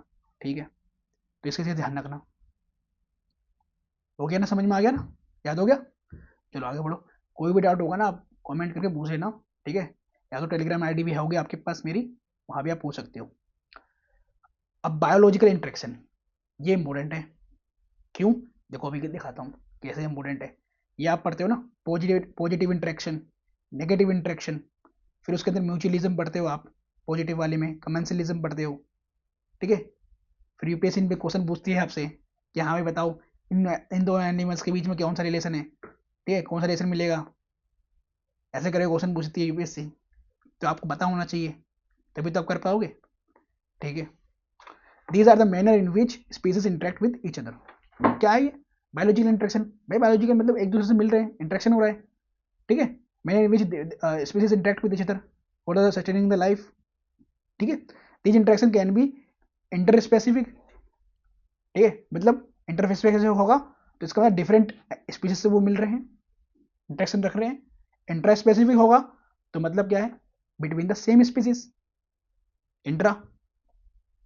अच्छा, न्यूट्रलिज्म क्या है, यहाँ पर न्यूट्रल हो, मतलब ज़्यादा फर्क ना पड़े, न्यूट्रल चीज़ें हों, तो it is also type of interaction where neither species affects the other, मतलब कोई इफेक्ट नहीं दे रहा, ऐसे neutral. True neutralism is extremely unlikely, मतलब ट्रू न्यूट्रलिज्म तो आपको मिलेगा ही नहीं, थोड़ा बहुत तो इम्पैक्ट मिलता ही मिलता है एनवायरमेंट में। ठीक है, अब आगे बढ़ते हैं। अब देखो म्यूचुअलिज्म समझते हैं। म्यूचुअलिज्म मतलब आपको कीवर्ड से समझना होगा, कीवर्ड ब्रेक डाउन करो। म्यूचुअलिज्म, दोनों साथ साथ, साथ साथ ग्रो करेंगे, साथ साथ ही मरेंगे, दैट इज पॉजिटिव इंपैक्ट एक दूसरे को देंगे, बोथ स्पीसीज बेनिफिटेड। अब इसके एग्जांपल्स पढ़ना बहुत जरूरी है, एग्जांपल्स याद करना बहुत जरूरी है। यह है साइनोबैक्टीरिया, मेडिटेरियन ऑर्चिड, ठीक है, और लाइकर मिलेंगे, ठीक है। तो इनके एग्जाम्पल याद करो, और भी एग्जाम्पल देखना था, ठीक है। एग्जाम्पल आप म्यूचुअलिज्म को और भी डालना गूगल के ऊपर, या फिर जो भी आपको PT 365 में मिलेगा म्यूचुअलिज्म का, ठीक है, स्पीसीज का, उनको याद कर लेना आप, ठीक है। कमेंसलिज्म, कमेंसलिज्म में क्या है, पॉजिटिव इंटरेक्शन बढ़ रहे हैं, तो एक को तो मिलेगा, एक बेनिफिट होगा, पॉजिटिव इंपैक्ट देगा एक को, और एक दूसरे के ऊपर जीरो इंपैक्ट पड़ेगा दूसरे स्पीसीज के ऊपर। तो one species benefited and other species is neither benefited और नॉर हार्म्ड। कोई यहाँ पर आ गया न्यूट्रल इंपैक्ट, और एक को बेनिफिट मिलेगा, तो that is positive impact, that is commensalism. तो इसके एग्जांपल देख लो, advertise on a mango branch, ठीक है। और मैं दिखाता हूँ, वो ये देखो ऑर्चिड्स हो गया, ठीक है। ये सारे एग्जांपल याद रखना जो इंपॉर्टेंट एग्जांपल है, ठीक है। ऑर्चिड्स हो गया, जैसे कि एडवर्टाइज हो गया ना मैंगो ब्रांच। अच्छा, और ये क्या होता है, barnacles growing on the back of the whale, ठीक है। तो ये याद रखना आप। अब नेगेटिव इंटरेक्शन देखते हैं। नेगेटिव इंटरेक्शन में सबसे पहले आपको मिलेगा प्रीडेशन। इसमें क्या होगा, एक बेनिफिटेड और एक को नेगेटिव इम्पैक्ट। तो जहां भी नेगेटिव आ रहा है दैट इज नेगेटिव इंटरेक्शन, मतलब एक को फायदा मिल रहा है और दूसरे को नुकसान हो रहा है। तो one species benefited, other species are harmed. तो जैसे कि आपको जितनी भी इन्वेसिव स्पीसीज है, इन्वेसिव वाले क्या होते हैं, भाई दूसरे का न्यूट्रिएंट छीन के खा जाते हैं, है ना। इन्वेसिव स्पीसीज मतलब ऐसे समझा करो, मैं तो ऐसे समझता हूँ। तो इन्वेसिव स्पीसीज क्या होते हैं, भाई दूसरे का न्यूट्रिएंट चोरी कर लेंगे, खा लेंगे, उनको मिल रहा है बेनिफिट, और दूसरे वाले को नेगेटिव इंपैक्ट मिल रहा है, क्योंकि तुमने उसके न्यूट्रिएंट छीन लिया, उसका वाटर छीन लिया, उन्हें खाना छीन लिया। तो ये दिस इन्वेसिव स्पीसीज, जैसे कैक्टस हो गया, स्टारफिश हो गया, ठीक है, निफेंथिस हो गया, ये सब याद रखना आप। पैरासिटिज्म क्या है, दैट इज एक को फिर से बेनिफिट और दूसरे वाले को हार्म होगा, ठीक है। पैरासिटिज्म भी यही है। हम्म तो क्या है इसके अंदर, इसके एग्जांपल देखो अलग है, ठीक है। इस एग्जांपल क्या है, जैसे कि ये सब पैरासिटिज्म किसमें मिलेगा आपको, ये मिलेगा एनिमल्स वगैरह में, जैसे कि यहाँ कुबड़ है ना, और ये कुस्कोटा, ये कसकटा, ठीक है। इनके नाम भी ऐसे होते हैं ना, एनवायरमेंट के पढ़ाई नहीं जाता ना, विस्कम है, ये सारे आपको क्या मिलेंगे, पैरासिटिज्म। अच्छा, कंपटीशन, कंपटीशन बहुत ईजी है, समझ में आएगा। कंपटीशन का मतलब क्या हो रहा है, जहाँ भी दोनों के बीच में कंपटीशन होगा, एक दूसरे को हार्म पहुंचाएंगे, ठीक है। अगर मार्केट में कंपटीशन होता है तो क्या होता है, कोई बंदा प्राइस कम कर देगा, दूसरे को हार्म मिल गया, और खुद का ही प्राइस कम कर रहा है तो दूसरे को उसको भी हार्म हो रहा है, ठीक है, तो उसका भी कम प्रॉफिट होगा, ठीक है। तो कंपटीशन में नेगेटिव इम्पैक्ट होगा दोनों को, दोनों हार्मफुल फॉर बोथ, ठीक है। अब इसके भी एग्जाम्पल ध्यान रखना, ठीक है, ये रहे इसके एग्जाम्पल, इसको पढ़ लेना एक बार, ठीक है। और एक बात और बोलूँ, इन सारे के ना एक बार गूगल करना और उसको देखना, इनके ना इमेजेस को देखना, कैसे एक दूसरे को कॉम्पीट करके ये हार्मफुल कर रहे हैं। अच्छा, एमेंसलिज्म, एमेंसलिज्म में क्या होगा, जो पहला वाला है उसको, मतलब जो भी है, एक को क्या होगा, हार्मफुल होगा, और दूसरा वाला न्यूट्रल होगा, ठीक है। तो harmful for one but other species are unaffected, ठीक है। ये मिलेगा आपको पेंसिफिलियम में, और ये मिलेगा कोकस में, ठीक है, स्टेफिलोकोकस में, ठीक है। आगे समझ में। और ये इंपॉर्टेंट था, और यूपीएससी इस पे क्वेश्चन पूछती है, ठीक है। और आपको बहुत सारे एमसीक्यूज वगैरह टेस्ट वगैरह में मिलेंगे इसके ऊपर क्वेश्चंस, ठीक है। तो आपको ये तैयार रखना है टॉपिक। इकोलॉजिकल सक्सेशन, आप देखो इसको समझते हैं, इकोलॉजिकल सक्सेशन को, ठीक है। तो इसको हम कीवर्ड ब्रेकडाउन करके समझेंगे। तो इकोलॉजिकल का मतलब आप समझ रहे होंगे, सक्सेशन का मतलब क्या हुआ कि आप सक्सेस के थ्रू किसी को पीछे कर दो और खुद सक्सेस की तरफ आगे बढ़ जाओ, दैट इज इकोलॉजिकल सक्सेशन। तो ये क्या प्रोसेस है, it's a process by which structure of the biological community evolve over time. जो बायोलॉजिकल कम्युनिटीज है ना, उनका जो स्ट्रक्चर है इवॉल्व होगा ओवर द टाइम, ठीक है, टाइम टू टाइम इवॉल्व होता रहेगा, दैट इज इकोलॉजिकल सक्सेशन, ठीक है। In ecological terminology, development stages of a community are non serial stages. अब देखो इकोलॉजिकल टर्मिनोलॉजी के अंदर हम बढ़ेंगे ना, जो डेवलपमेंट स्टेजेस होते हैं, तो भैया ये डेवलपमेंट स्टेज 1, ये 2, ये 3, तो इन स्टेजेस को ना हम इकोलॉजिकल टर्मिनोलॉजी में सीरियल स्टेजेस कहते हैं, ठीक है। The entire series of communities that is characteristic is given site is sere, इसको कहते हैं सीर। जो उनका जो साइट होता है डेवलपमेंट का और कैरेक्टरिस्टिक्स का, उनको सीर कहेंगे। और डेवलपमेंट स्टेजेस को कहेंगे सीरियल स्टेजेस, ठीक है। तो ये आपके यूपीएससी में क्वेश्चन बनता है, तो इसको ये ध्यान रखना, ठीक है, ये इंपॉर्टेंट है। अब देखो टाइप्स ऑफ सक्सेशन, भाई कितने हैं टाइप सक्सेशन के, तो पहले तो प्राइमरी होगा, प्राइमरी मतलब पहला सक्सेशन होगा, ठीक है, तो first of all primary succession होगा। अच्छा ये कहाँ मिलेगा आपको, किन कंडीशन में मिलेगा, इसे समझ लो। It occurs in essentially lifeless areas, जहाँ पहले लाइफ नहीं थी उन एरियाज में मिलेंगे ये, ठीक है, in which soil incapable of sustaining life as a result of such factors such as lava flows, newly formed sand dunes, rocks left from a retreating glacier, ठीक है, तो यहाँ पर जो है ना लाइफ इवोल्व होगी, ठीक है, यहाँ पर पहले लाइफ नहीं थी और इवोल्व हो गई। मैं ये ना आपको इमेज के थ्रू समझाना चाहता हूँ, इस पिक्चर के थ्रू समझो। देखो मैं अगर आप बात कर रहा था अभी प्राइमरी सक्सेशन की, तो प्राइमरी सक्सेशन आपको मिलेंगे जहाँ पर बेर रॉक होंगे, ठीक है, तो ये यहाँ पर स्टार्ट होगा, यहाँ पर लाइफ अभी सस्टेन नहीं है, लाइफ अभी स्टार्ट नहीं हुई है, लाइफ इवॉल्व नहीं हुई है प्राइमरी सेक्शन के अंदर, ठीक है, तो जैसे जैसे ये पत्थर हैं, ठीक है, या फिर स्टोन समझो या फिर चट्टान बोल सकते हैं इनको, इनके ऊपर लाइकेंस आएंगे, लाइकेंस इसको क्या करेगा, ब्रेक करेगा, ब्रेक करेगा, इनको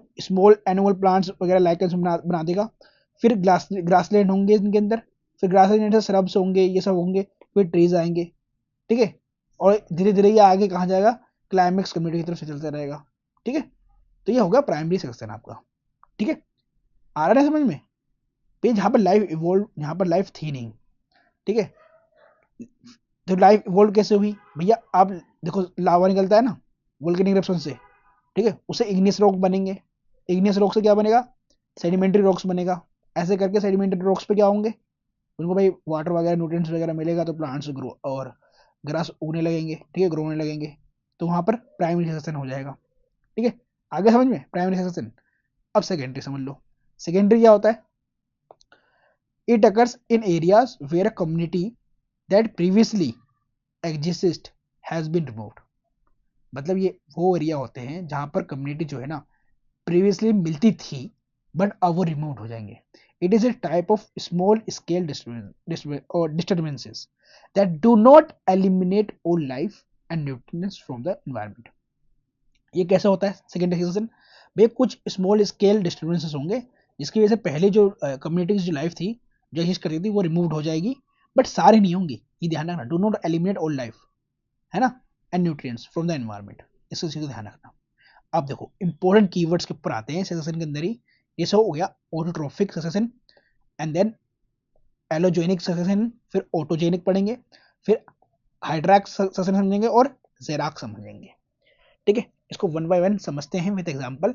और मैं देखो ये थोड़ा ऑटोट्रोफिक, एलोजेनिक और ऑटोजेनिक एक जैसे वर्ड है, ठीक है, सब में ये आ रहा है, तो इसको ना कीवर्ड ब्रेक डाउन करके समझ लो और इसको मैच कर लो, मैच द फॉलोइंग कर लो। कैसे कर दोगे मैच द फॉलोइंग, देखो ऑटोट्रोफिक, ट्रॉफिक मतलब जहां पर एनर्जी की बात कर रहे हैं हम, वन ट्रॉपिक लेयर से दूसरे ट्रॉफिक लेयर में जाने पहुंचने की बात कर रहे हैं।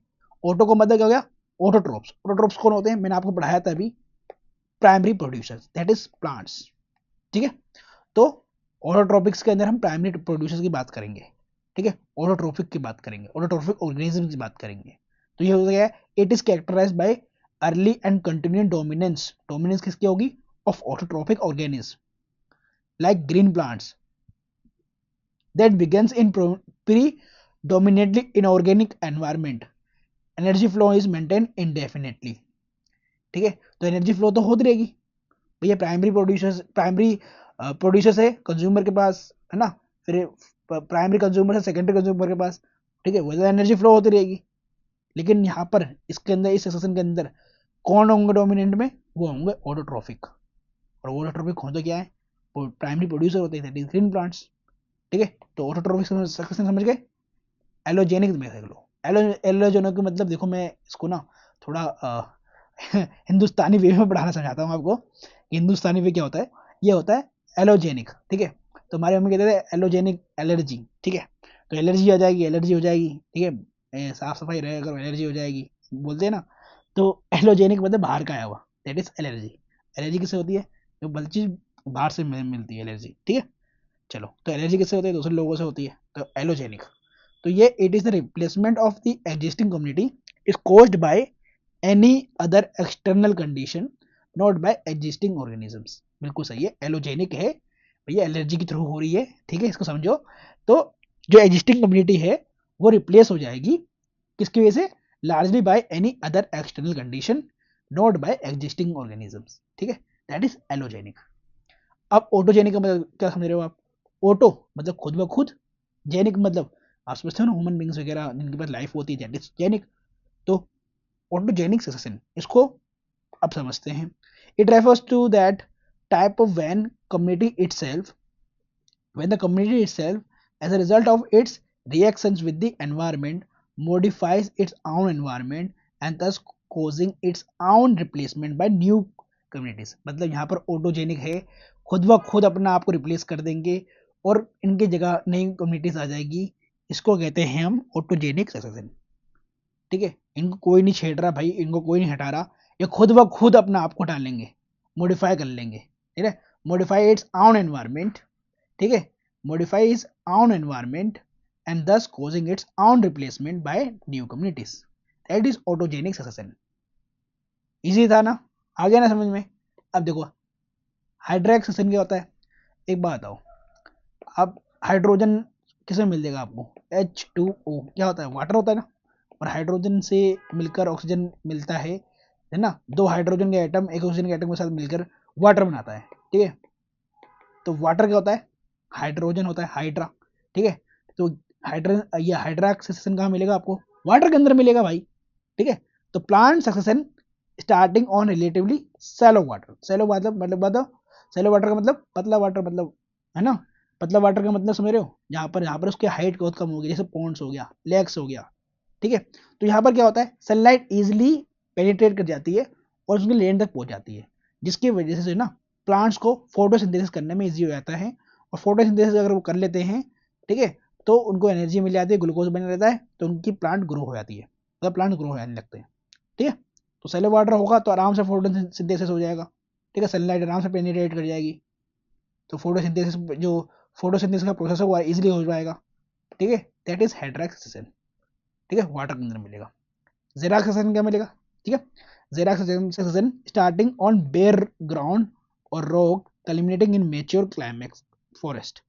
The pioneer species such as lichens, mosses result in the gradual accumulation of the soil, ठीक है। तो जेराक्सिजन क्या होता है, एक तो ये मिलेगा आपको मेच्योर क्लाइमेट फॉरेस्ट के अंदर, ठीक है, जहां पर प्रोडक्टिविटी एकदम हाई लेवल से अब एकदम एंड पे जा रही है, that is climax forest, mature climax forest, ठीक है। तो ये बेयर ग्राउंड पे भी मिल जाएगा आपको, रॉक पे भी मिल जाएगा, ठीक है। The pioneer species such as lichens, ठीक है, mosses as a result in the gradual accumulation of the soil. तो लाइकन्स आपको यहाँ फॉर्म होते हुए मिलेंगे, मोसिस लगते फॉर्म होते मिलेंगे। अब लाइकन्स और मोसिस क्या होते हैं, मैं आपको ना PYQ वाले क्वेश्चन में समझाऊंगा, क्योंकि लाइकन्स और मोसिस के ऊपर PYQ आ रखा है और मैं वहां पर इसको समझाऊंगा आपको, ठीक है। तो ये होता है जेराक सेक्शन। अब ये आपको सारे सेक्शन खत्म हो गए इकोलॉजी के सेक्शन के, ठीक है। अब इसके PYQ भी लगाएंगे हम, ये भी।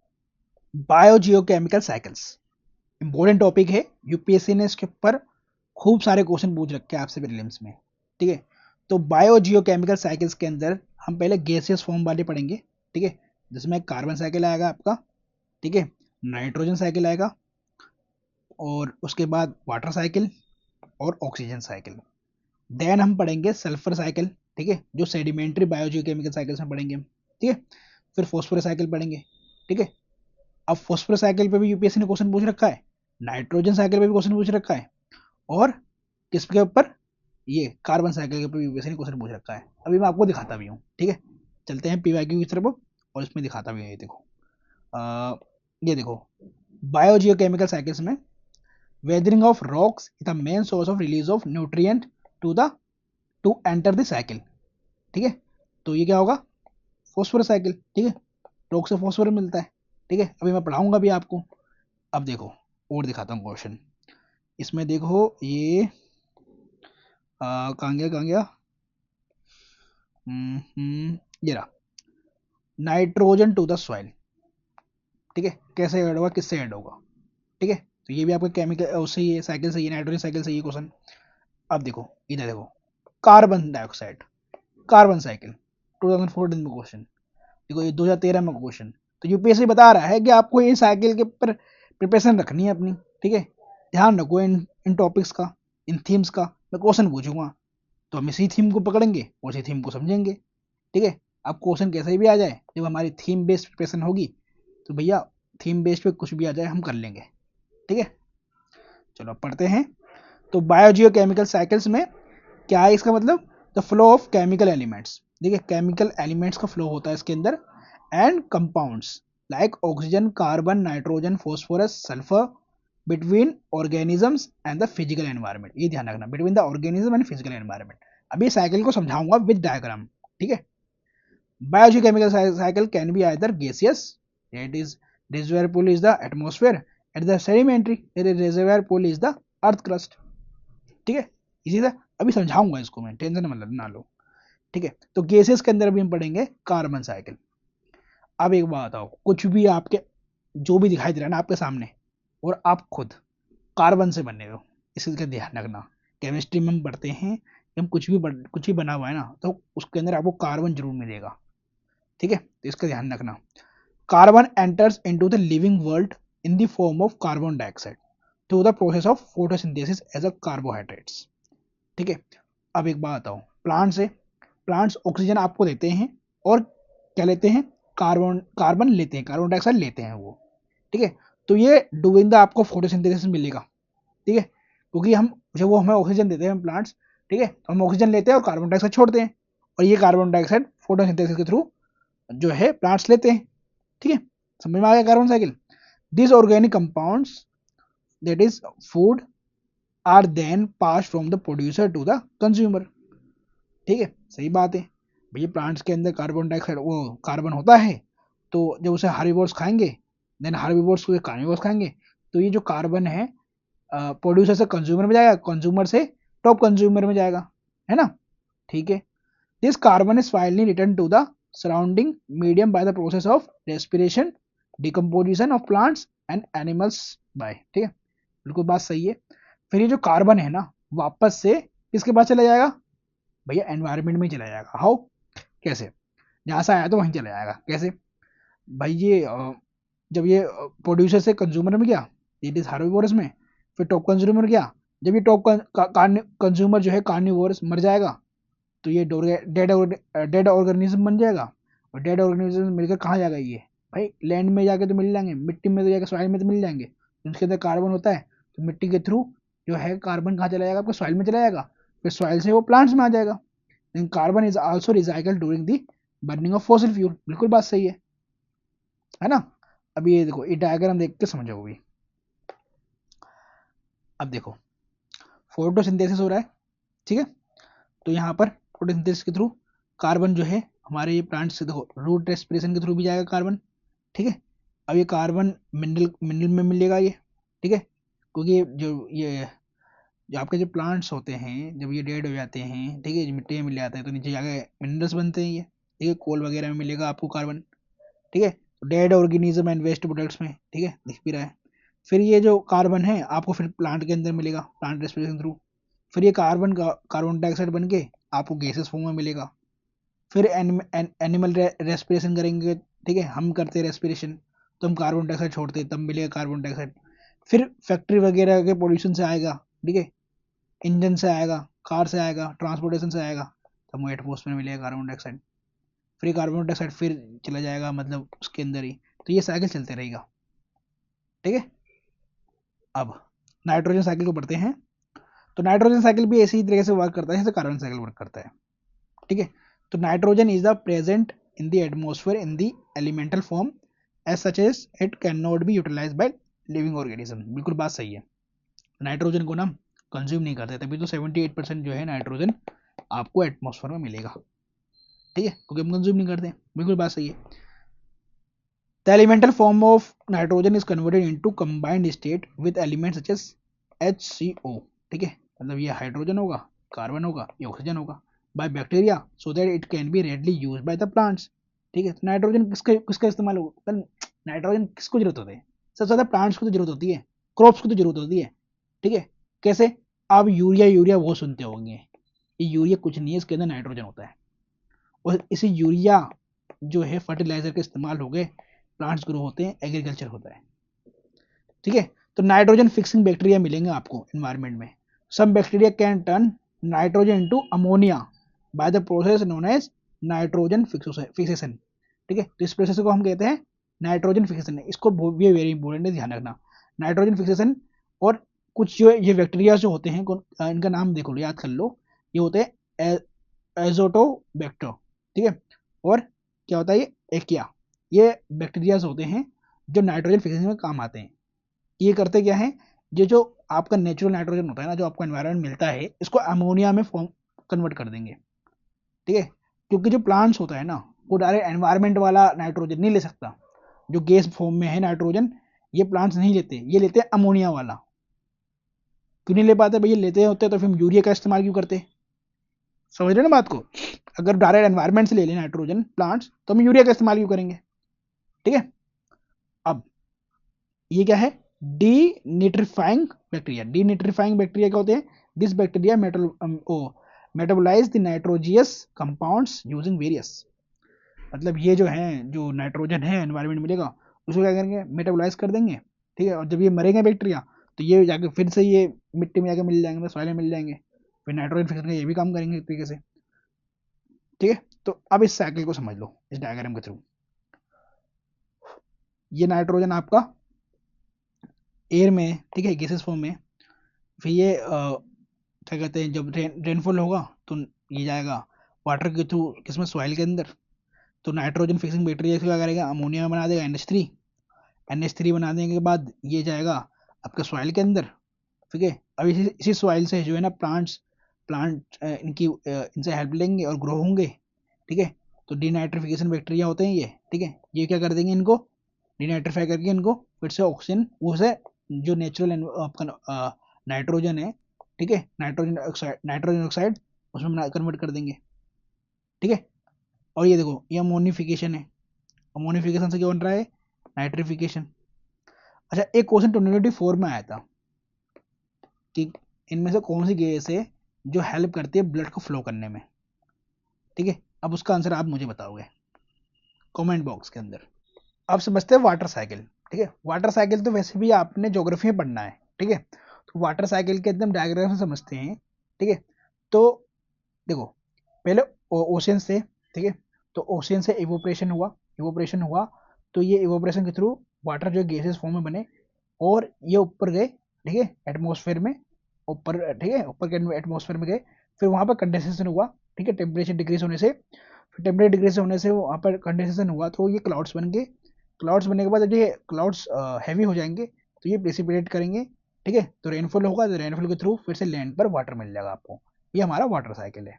ठीक है, तो इसको तो बस डायग्राम समझ लो। ठीक है, ज्योग्राफी में तो वैसे भी इसको आप बहुत अच्छे से पढ़ने वाले हो वाटर साइकिल को। Oxygen cycle is the cycle that has moved oxygen through the three main region of the earth, atmosphere, biosphere, lithosphere। ठीक है, तो इसको डायग्राम में तो समझते हैं। ठीक है, ऑक्सीजन साइकिल को, तो ऑक्सीजन कैसे मिलेगा?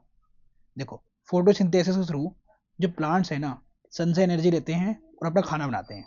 ठीक है, अपना खाना बनाते हैं मतलब फूड बनाते हैं, और ये कार्बन डाइऑक्साइड लेंगे हमसे, ठीक है, एनिमल से कार्बन डाइऑक्साइड लेंगे, और ऑक्सीजन एनवायरनमेंट में छोड़ देंगे, ये एटमॉस्फेरिक ऑक्सीजन।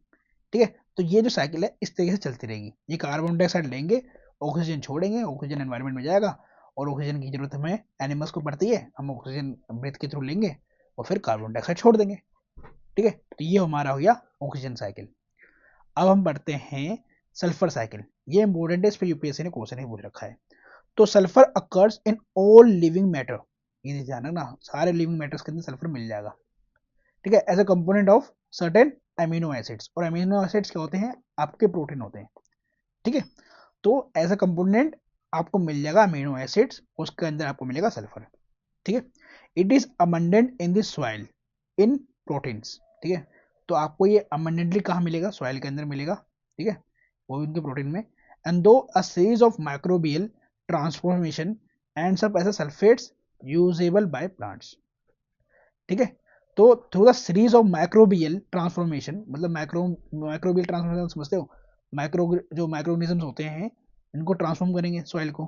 ठीक है, ईट करते हैं, है ना। तो जब वो मरेंगे तो ये प्लांट्स के थ्रू यूज होगा, क्योंकि सॉइल की जरूरत किसको होती है, प्लांट्स को जरूरत होती है। तो उसके अंदर क्या मिलेगा, सल्फेट्स मिलेगा, ठीक है। और सल्फर मतलब बन जाएगा सल्फेट्स, ठीक है। Sulphur containing proteins are degraded into their constituent amino acids by the action of variety of soil organisms, ठीक है। तो जितने भी सल्फर कंटेनिंग प्रोटीन होते हैं वो डिग्रेड होके अमीनो एसिड बनते हैं, है ना। और ये जितने भी सॉइल ऑर्गेनिज्म होते हैं, ठीक है, इनके थ्रू ये अमीनो एसिड्स आपको भी मिलेंगे, क्योंकि प्लांट्स जब आप खाते हो, ठीक है, हम खाते हैं, तो हमारे अंदर ये प्रोटीन बनते हैं, अमीनो एसिड्स बनते हैं, ठीक है। तो उसके अंदर सल्फेट कंटेन प्रोटीन्स होते हैं, ठीक है। और ये एक बार डायग्राम को देख लेना, ठीक है, एक बार देख लोगे तो समझ में आ जाएगा, ठीक है। अब हम बढ़ते हैं फॉस्फोरस साइकिल को। तो फॉस्फोरस साइकिल के अंदर क्या होगा भैया, व्हेन इट रेन्स मतलब बारिश होगी तो फॉस्फेट जो है रिमूव्ड होंगे फ्रॉम द रॉक्स, ठीक है, by during the process of weathering and distributed throughout both soils and water. तो जो ये फॉस्फेट्स हैं, जब वर्षा होगी तो वेदरिंग के थ्रू ये जो फॉस्फेट्स हैं ये रिमूव्ड होंगे, और रिमूव्ड होने के बाद ये जो है डिस्ट्रीब्यूट होंगे बाय द सॉइल और वाटर, ठीक है। Plants take up the phosphate, ठीक है, phosphate ions from the soil which then moves from plants to animals. बिल्कुल सही बात है, प्लांट्स को एनिमल्स खाएंगे। When herbivores eat plants and carnivores eat plants और हार्बिवोरस। तो इससे क्या होगा, साइकिल बनेगा फॉस्फोरस साइकिल का, ठीक है, फॉस्फोरस का साइकिल बनेगा। प्लांट लेंगे फॉस्फेट आयंस को, और फिर ये क्या कहते हैं इनको ये प्लांट्स को खा लेंगे हार्बिवोरस, हार्बिवोरस को खा लेगा कार्निवोरस। तो ऐसे करके क्या बन जाएगी, फॉस्फोरस साइकिल बन जाएगी, ठीक है। Phosphate observed by animals through consumption returns to the soil through the excretion as well as final decomposition of plants and animals, ठीक है। तो फॉस्फेट जो है ऑब्जर्व कर सकता है animals through the consumption returns, ठीक है। फिर ये सॉइल के अंदर चले जाएंगे as a excretion, as a final decomposition of plants and animals, फिर जाके ये मिट्टी में मिल जाएंगे, ठीक है। तो ये बनेगा फॉस्फोरस साइकिल। तो इसका देखो डायग्राम में देख सकते हो आप फॉस्फोरस साइकिल का, ठीक है। फॉस्फेट्स इन सॉल्यूशन, ठीक है, फॉस्फेट्स इन सॉइल, ठीक है, और decomposition by fungi and bacteria, animal tissues वगैरह, ठीक है, यूरिन के थ्रू भी फॉस्फेट्स जाएगा, ठीक है। तो ऐसे करके ये फॉस्फेट्स क्या बनेगा, साइकिल बनेगा। इकोसिस्टम सर्विसेज, अब देखो ये भी एक बहुत इंपॉर्टेंट टॉपिक है।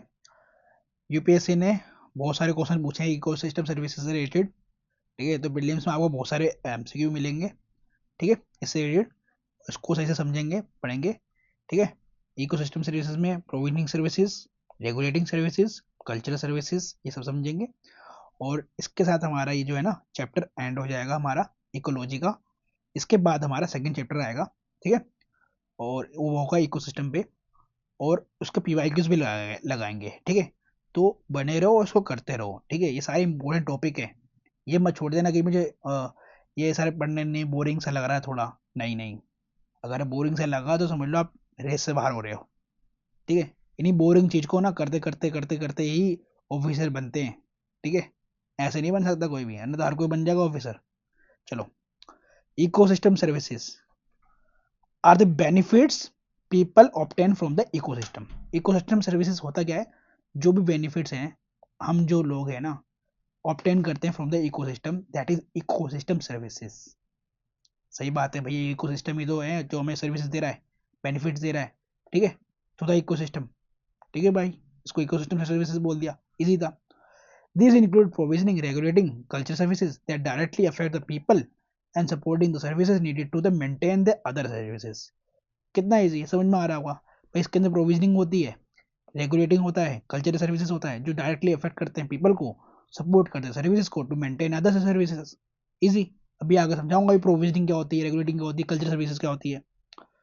अब ये देखो एक चीज, मिलेनियम इकोसिस्टम असेसमेंट, इसके ऊपर डायरेक्ट पीवाईक्यू मिलेगा आपको एक, ठीक है, ठीक है, मैं कराऊंगा भी इसके ऊपर डायरेक्ट पीवाईक्यू इन स्टेटमेंट के ऊपर।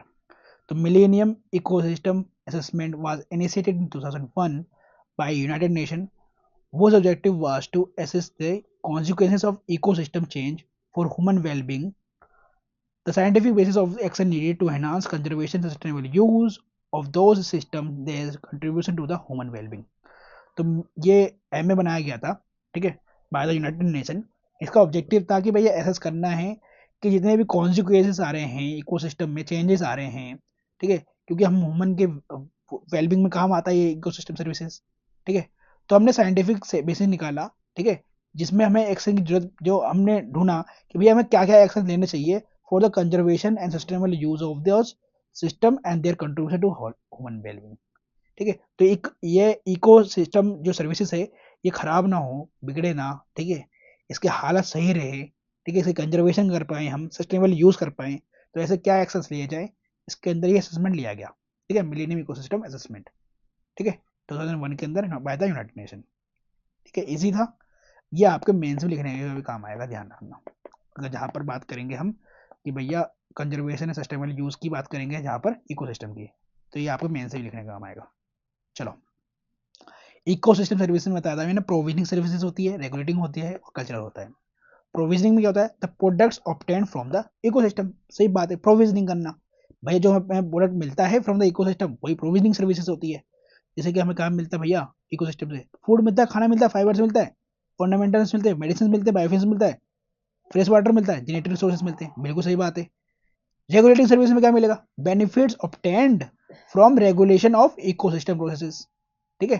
तो रेगुलेट करना ये भी बहुत जरूरी है भैया, क्लाइमेट को रेगुलेट करना, जैसे कि तो क्लाइमेट को रेगुलेट करेंगे तो भैया हमें द फ्रेश एयर मिलेगा, ठीक है, तो बिल्कुल सही बात है, वहाँ भी सर्विसेज मिल रही है हमें, ठीक है। फ्लड प्रिवेंशन कर दें हम, इरोजन कंट्रोल कर दें, पेस्ट कंट्रोल कर दें, पोल्यूशन को पोलिनेशन कर दें सही से, सीड डिस्पोजल कर दें, डिसीज रेगुलेशन कर दें, तो ये सब क्या आएगा, रेगुलेटरी सर्विसेज में आएगा। कल्चरल सर्विसेज क्या है, non material benefits obtained from the ecosystem, इसे एजुकेशन है, मेटेरियल थोड़ी ना ये एजुकेशन, आपको नॉलेज मिलती है ना, ठीक है, इकोसिस्टम से पता चलता है ना भाई ये प्लांट्स किसके काम आता है, किसके नहीं आता, बिल्कुल सही बात है। Recreational sense of place, spiritual, cognitive cognitive development, stress relief, gardening, बिल्कुल सही बात है।